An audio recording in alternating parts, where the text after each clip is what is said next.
Fantastic, Dark Phoenix, the 2004 Punisher, Howard the Duck.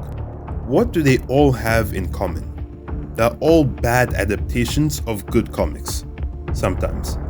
I wonder if it's best that some good comics simply never make their way onto the big screen or small screen in the MCU. As you can see in the title, I'm going to count down my picks for the best comics that Marvel should not adapt for the MCU. While I do this, feel free to pause and either scream at me or agree with me in the comments, especially when I get to number 1.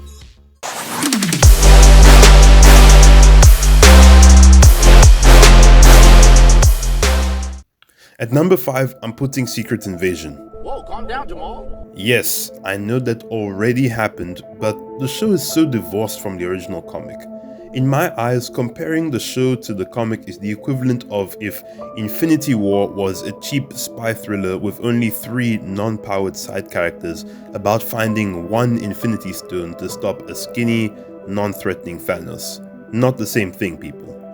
The comic itself covered a worldwide invasion of Earth by the Skrulls, in which is revealed that several important figures like Elektra, Invisible Woman, Spider-Woman, Hank Pym and even Jarvis were Skrulls. He created a story with a lot of paranoia where nobody knew who to trust. You had people working on many different fronts trying to beat the Skrulls' crusades to conquer Earth since their home was destroyed. When reading the full event, it's amazing, and the ramifications of the ending were insane. So, why not? Well, I have 2 gripes. First is timing, as the MCU seems to have other plans for its immediate future. Right now, things are going full steam ahead towards Secret Wars, and they'll be dedicating their remaining Multiverse Saga movies to tying up lots of plot threads. Even after that, Kevin Feige has already said he wants to focus on other groups like the X-Men, and shoving a Skrull conspiracy might seem out of left field. My second issue is how recent the show was. If people saw a reboot or redo of Madam Web, as good as the movie could be, nobody would show up because of how damaged the Madam Web image is, and the same would apply to Secret Invasion.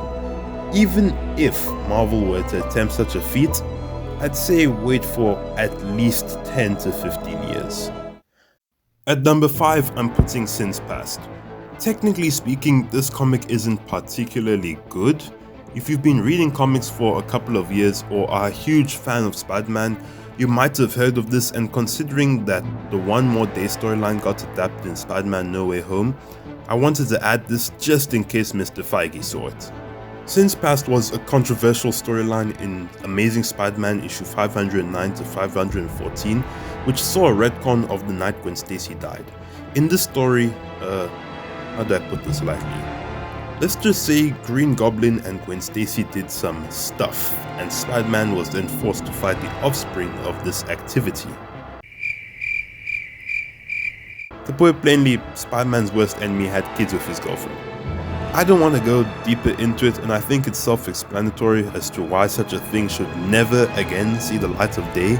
I think Marvel knows this, hence why another story was recently written to say it was all just a weird hallucination Norman Osborn had.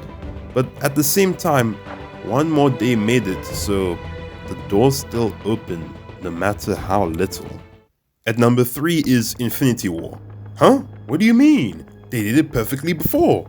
Some of my MCU-only fans might be asking, but my comic experts will know that the Infinity War movie borrowed the name of one comic but the story of another.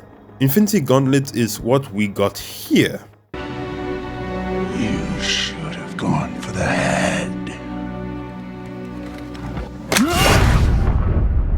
As for the actual Infinity War comic, that was a sequel to Infinity Gauntlet, where Adam Warlock had to fight his evil future version, the Magus, which involved recruiting several heroes and others.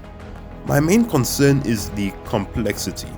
Trying to shove the Magus, the cosmic containment units and Thanos back into the mix would be a little difficult. On top of that, the implications of the Magus existing also means Adam's good half, the Goddess, could also cause the Infinity Crusade, which was meh, to say the least. With all the naming confusion for the general audience and It only just seems like something Marvel just doesn't need. If I had to compare the comics Infinity trilogy to The Matrix, Infinity Gauntlet is the first Matrix movie, amazing. Infinity War is Matrix Reloaded, okay. And Infinity Crusade is Matrix Revolutions, bad. At number 2, I'm putting The Death of Spider-Man. This comic was a pretty big deal even though it took place in the Ultimate Universe.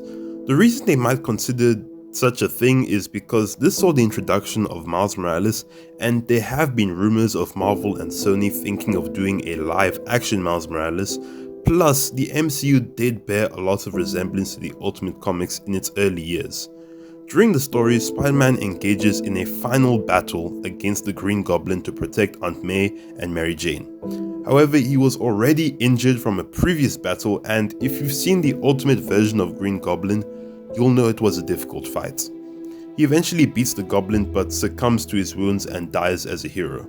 This was followed up in Ultimate Fallout, in which we see the Ultimate Universe come to grips with his death and features Miles Morales, a bystander who just received spider powers and was inspired by Peter's death. My main concern for this is that I think it would be a shame if Tom Holland's Spider-Man didn't get a team up with Miles Morales and that Miles had to learn all by himself.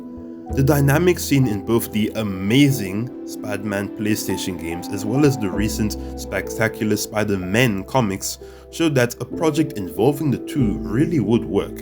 And even if Tom Holland decides to quit, there are always alternative options to get him out of the picture, such as retirement.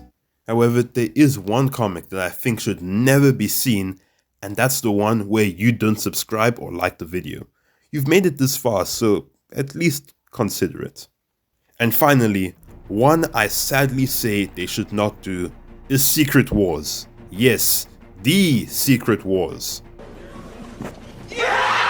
No, not this one. This one, yes.